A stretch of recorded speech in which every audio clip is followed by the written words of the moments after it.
Assalamualaikum warahmatullahi wabarakatuh. Alhamdulillah hamdan katsiran thayyiban mubarakan fih kama yuhibbu rabbuna wa yardah. Alhamdulillah hamdan adada khalqih wa ridha nafsih wa zinata arshih wa midada kalimatih. Asyhadu an la ilaha illallah wahdahu la syarika lah wa asyhadu anna Muhammadan abduhu wa rasuluhu la nabiyya ba'dah. Allahumma salli ala sayyidina Muhammad wa ala ali sayyidina Muhammad. Qala Allah Ta'ala fi kitabihil karim, a'udzu billahi minasyaitonir rajim. Bismillahirrahmanirrahim. Walladzina yu'dzuna al-mu'minina wal mu'minat bighairi maktasabu faqad ihtamalu buhtanan wa itsman mubina. Shadaqallahul azim. Hadirin as-shaimin was-shaimat rahimakumullah. Bertasyakur kita kepada Allah dengan mengucapkan Alhamdulillahirabbil alamin. Dan kita bersalawat kepada Nabi kita Muhammad dengan mengucapkan Allahumma shalli ala sayyidina Muhammad wa ala ali sayyidina Muhammad. As-shaimin was-shaimat rahimakumullah. Suatu ketika Rasulullah sallallahu alaihi wasallam bertanya kepada para sahabatnya, "Atadruna manil muflis?"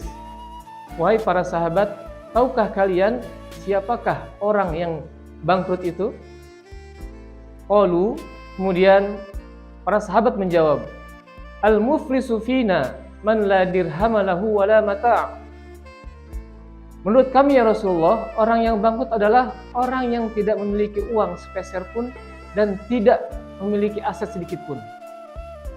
Faqala, kemudian Rasulullah mengkonfirmasi, "Innal muflisa min ummati may ya'ti yaumal qiyamah bi sholatin."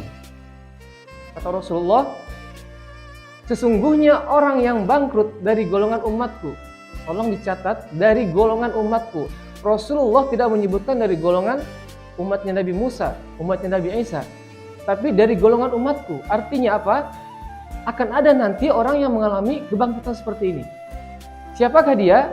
Yaitu mayyati yaumal qiyamah bi sholatin. Orang yang datang pada hari kiamat dengan membawa pahala sholatnya yang banyak, wasiyamin dan juga puasanya yang rajin, wazakatin bahkan zakatnya juga tidak pernah tinggal, wayati qad syatama hadza. Akan tetapi orang ini suka mencaci maki. Jadi ada orang yang rajin sholat, rajin puasa, zakatnya juga banyak, tapi rajin mencaci maki.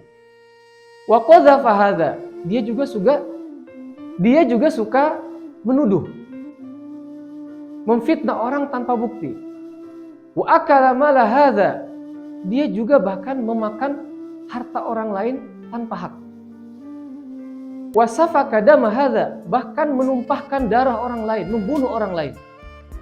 Wa daraba hadza, saling berselisih, bahkan menggunakan fisik. Nah, orang yang mempunyai karakter seperti ini, kelak nanti di hari kiamat, di pengadilan Allah Subhanahu wa taala, fayu'ta hadza min hasanati wa hadza min hasanatihi. Maka kelak dia akan diambil kebaikan-kebaikan dari pahala sholatnya, kemudian diberikan kepada orang yang dicacinya. Jadi pahala sholatnya yang banyak ditransfer kepada orang yang caci makinya.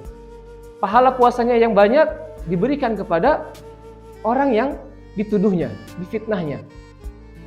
Pahala zakatnya yang besar diberikan kepada orang yang dimakan hartanya dengan cara yang batil. Nah, celakanya hadis ini menjelaskan, fa in faniyat hasanatuhu, jika kebaikannya habis, qabla ayyuqdama alaihi, sebelum semua gugatannya itu terpenuhi, ukhidha min khotoyahum, maka diambillah kesalahan-kesalahan atau dosa-dosa dari orang yang dicaci makinya, kemudian dilemparkan kepada orang yang rajin sholat tadi. Diambil dosa-dosa dari orang yang difitnahnya, dilemparkan kepada orang yang rajin puasa tadi. Diambillah dosa-dosa dari orang yang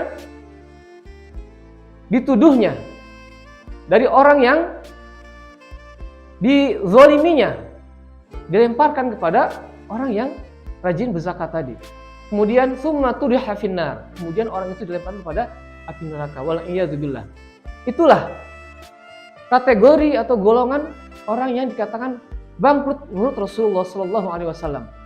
Jadi kebangkrutan yang dialami oleh seseorang ketika hari kiamat bukan dalam hal materi, tapi melainkan kebangkrutan dari segi amal soleh.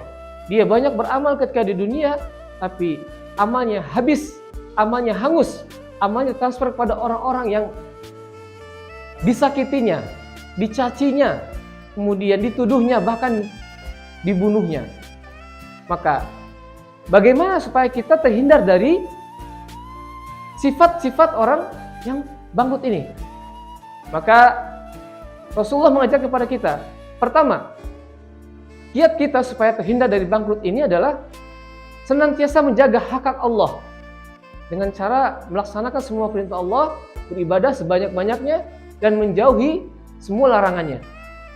Yang kedua, berusaha sebisa mungkin agar kita tidak berdosa, melakukan kesalahan kepada sesama kita.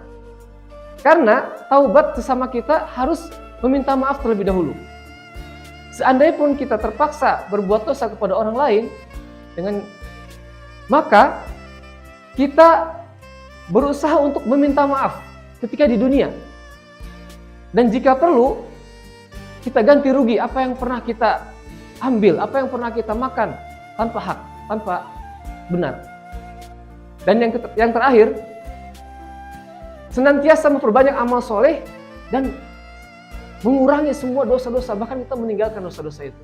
Maka mudah-mudahan bulan Ramadan ini adalah momentum kita untuk senantiasa menjaga lidah kita, lisan kita, perkataan kita supaya tidak menyakiti orang lain, menjaga tingkah laku kita supaya kita tidak mengganggu, mengungkit, atau bahkan menyakiti perasaan orang lain. Dan momentum Ramadan ini kita manfaatkan untuk berbuat amal soleh sebanyak-banyaknya, karena hanya di bulan ini Allah melipat gandakan semua pahala, semua amal ibadah, bahkan semua pahala sekecil apapun Allah lipat gandakan dengan pahala yang besar. Mudah-mudahan apa yang disampaikan bisa bermanfaat untuk kita semua. Demikian yang bisa disampaikan. Hadanallahu wa iyyakum ajma'in. Assalamualaikum warahmatullahi wabarakatuh.